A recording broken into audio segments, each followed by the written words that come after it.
Rivendell, un refuge secret, berceau de sagesse et demeure d'Elrond, l'un des plus grands seigneurs des elfes. C'est là que le Conseil de l'Anneau a changé le destin de la Terre du Milieu.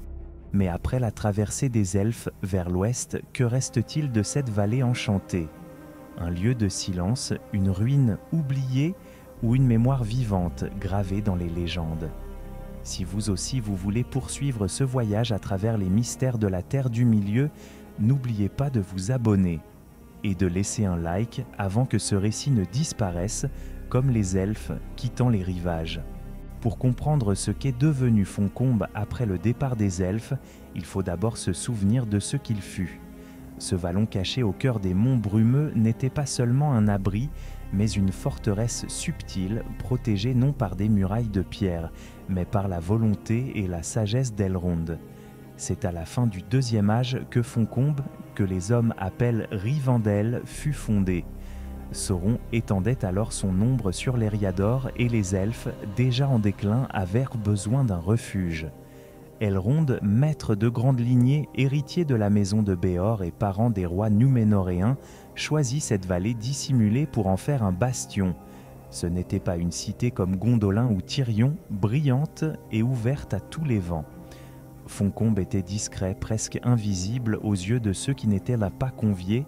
Sa force résidait dans l'harmonie entre la nature et la magie des elfes, mais surtout dans la présence de Vilia, l'un des 3 anneaux des elfes, confié à Elrond. Par ce pouvoir, la vallée demeura intacte, préservée de la corruption du monde extérieur. Mais Fontcombe ne fut pas qu'un lieu de défense. Il devint aussi un foyer de mémoire et de savoir. Là, les chants des Eldar résonnaient encore avec éclat, alors même que la plupart de leurs cités s'étaient tues. On y conservait les chroniques des âges passés, les lignées des rois déchus et les récits de Núménor engloutis. La maison d'Elrond accueillait non seulement les siens, mais aussi les hommes et les nains en quête de conseils.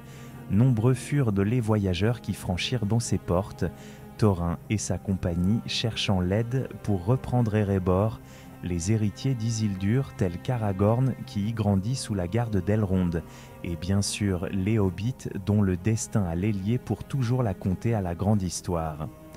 Fontcombe était également un sanctuaire musical. Là où d'autres royaumes se préparaient à la guerre, les elfes de la vallée chantaient encore les vers anciens, et leur voix portait un éclat que même le temps ne pouvait ternir.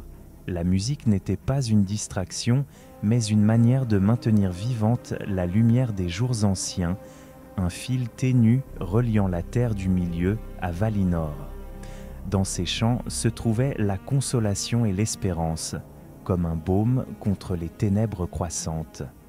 Cependant, réduire Fontcombe à une bibliothèque et à un lieu de chant serait trahir sa véritable essence. C'était surtout un refuge, un havre pour les cœurs fatigués. Les portes de la maison d'Elrond restaient ouvertes aux justes, et tout voyageur qui s'y reposait trouvait guérison du corps et de l'esprit. Les blessures y étaient soignées par la sagesse des maîtres, mais aussi par cette paix subtile qui imprégnait l'air, comme si les arbres eux-mêmes protégeaient ceux qui reposaient sous leur ombre. Durant la guerre de l'Anneau, ce rôle prit une dimension décisive. C'est à Fontcombe que se réunit le conseil qui détermina le sort de l'Unique. Hommes, elfes, nains et hobbits y débattirent, non sans tension, mais sous l'autorité d'Elrond, dont la voix portait encore le poids de 3 âges du monde. Sans ce conseil, jamais la fraternité de l'Anneau n'aurait été formée, et peut-être l'histoire aurait-elle pris un cours bien plus sombre. Fontcombe fut, en ce moment crucial, le cœur battant de la résistance contre Sauron, non par la force des armes, mais par la clarté de ses décisions. Ainsi, avant même que les elfes n'embarquent pour l'ouest, Fontcombe représentait déjà une contradiction, un lieu à la fois fragile et invincible.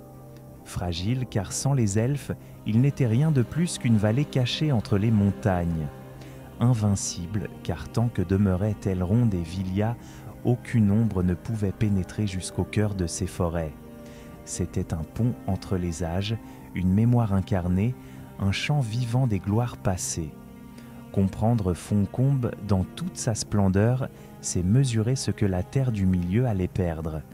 car ce n'était pas seulement une maison, ni même un bastion, c'était l'écho d'un monde qui se retirait doucement, une promesse de lumière dans un temps d'obscurité. Et c'est précisément ce contraste entre sa grandeur d'autrefois et son destin futur qui rend son histoire si poignante. Lorsque la guerre de l'anneau prit fin, un grand changement commença à souffler sur la terre du milieu. La chute de Sauron marquait la fin d'une ère, mais elle annonçait aussi la disparition progressive de ceux qui avaient façonné ce monde depuis ses premiers jours, les elfes. Fontcombe, berceau d'Elrond, allait être directement touché par ce tournant. Le départ des elfes vers Valinor n'était pas un exil, mais un retour. Depuis des siècles, les Eldar ressentaient l'appel de l'Ouest, cet appel profond qui venait des terres immortelles. Avec la destruction de l'Unique, les 3 anneaux des elfes perdirent leur pouvoir. Vilia, l'anneau de l'air, confié à Elrond, n'était plus qu'un joyau vide, privé de la force subtile qui protégeait la vallée. De la même manière, Nenya et Narya, détenus par Galadriel et Gandalf, cessèrent de nourrir la lumière des royaumes où ils avaient été employés. La magie qui préservait les enclaves elfiques, qui suspendait le temps et retenait la corruption du monde, se dissipait. Pour Elrond, le choix devint alors inévitable. Garder Fontcombe signifiait assister impuissant à son lent déclin. Partir vers Valinor, en revanche, c'était rejoindre ses ancêtres et offrir à son peuple un refuge éternel, hors de l'usure des âges. Ainsi, avec les porteurs des anneaux, il embarqua sur les navires blancs depuis les havres gris. Ce départ marqua une cassure irrévocable, car avec lui ne s'éteignait pas seulement une lignée, mais tout un équilibre fragile qui avait maintenu Rivendell dans son éclat. Les conséquences furent visibles presque aussitôt. La lumière subtile qui baignait la vallée commença à faiblir. Là où autrefois l'air semblait vibrer d'harmonie, un voile de mélancolie se posa. Les chants, jadis portés par des voix immortelles, se firent plus rares, puis cessèrent complètement.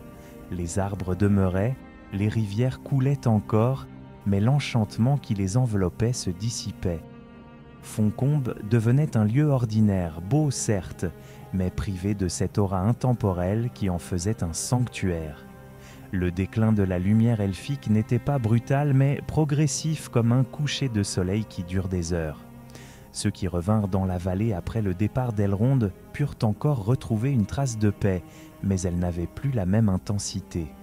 Les souvenirs de guérison miraculeuse, des conseils empreints d'une sagesse millénaire, n'étaient plus qu'échos lointains.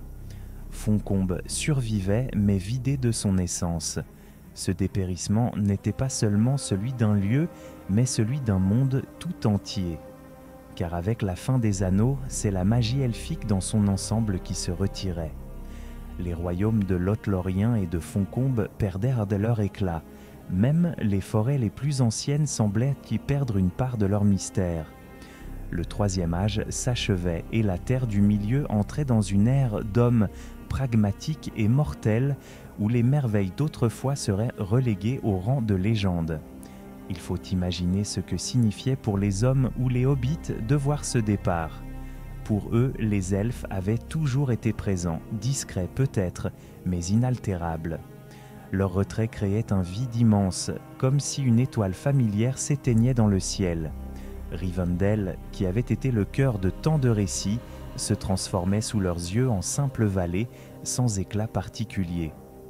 Et pourtant, ce n'était pas une mort brutale. Le souvenir de la lumière persistait, imprégnant encore les pierres et les arbres. Mais chaque jour, ce souvenir s'effaçait un peu plus, remplacé par le passage du temps.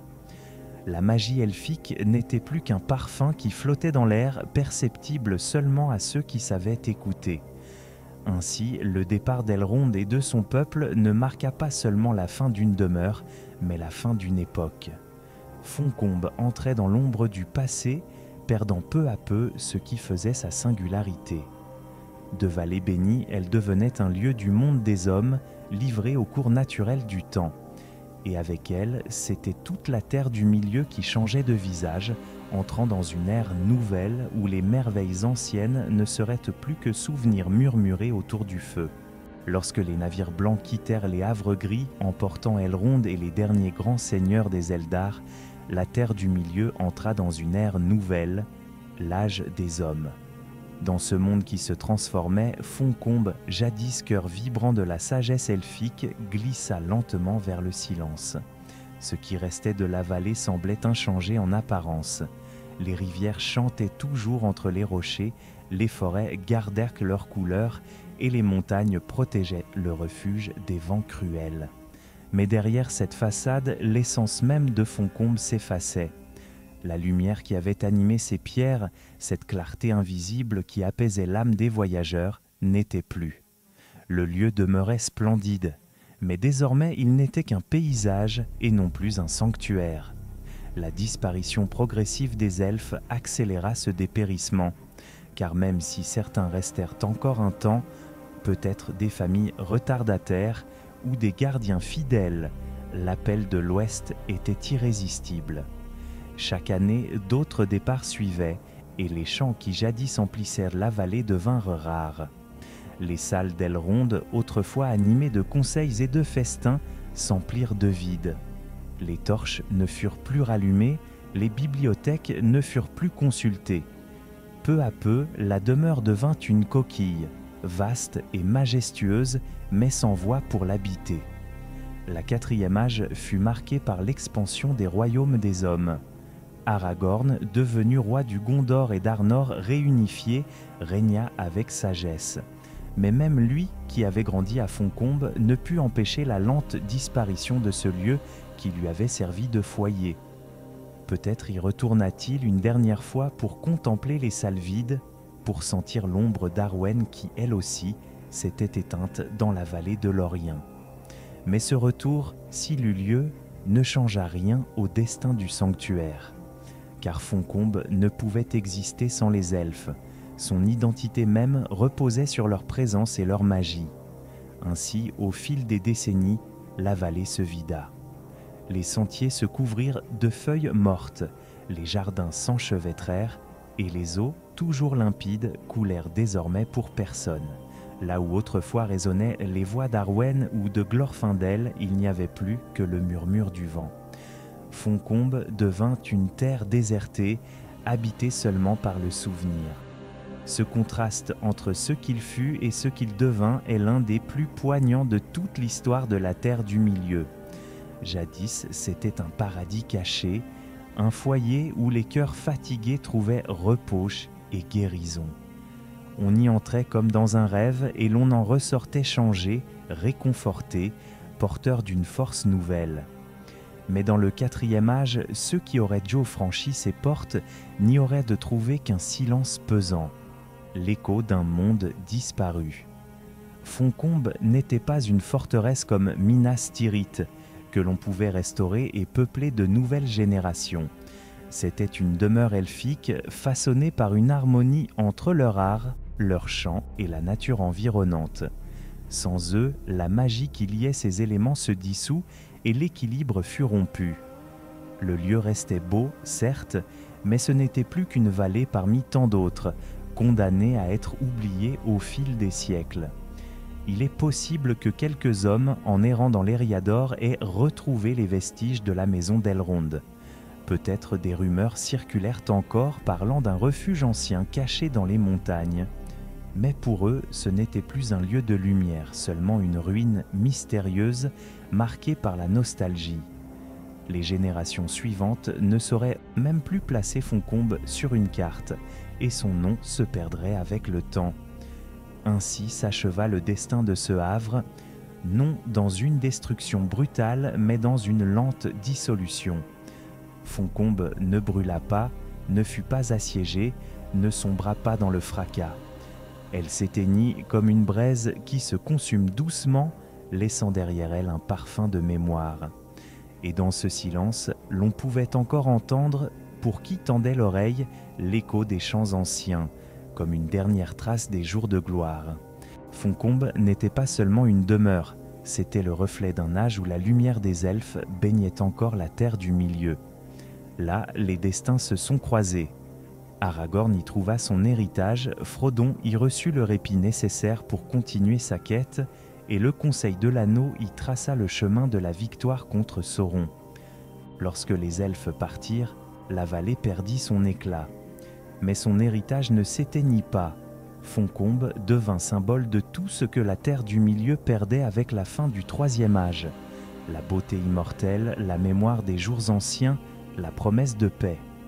Dans le monde des hommes, il ne resta qu'une légende, murmurée comme une chanson lointaine. Et pourtant, ceux qui meurent dans les pierres peuvent vivre dans les récits. Fontcombe subsiste à travers la mémoire, renaît chaque fois qu'on raconte son histoire. Plus qu'un lieu, il est devenu un mythe, rappelant que même dans le silence des vallées désertées, la lumière ancienne peut encore briller pour qui sait se souvenir. Alors, voyageurs de la Terre du Milieu, si ce récit vous a touché, préservez l'écho de Fontcombe. Abonnez-vous et laissez un like comme on grave une rune de souvenir.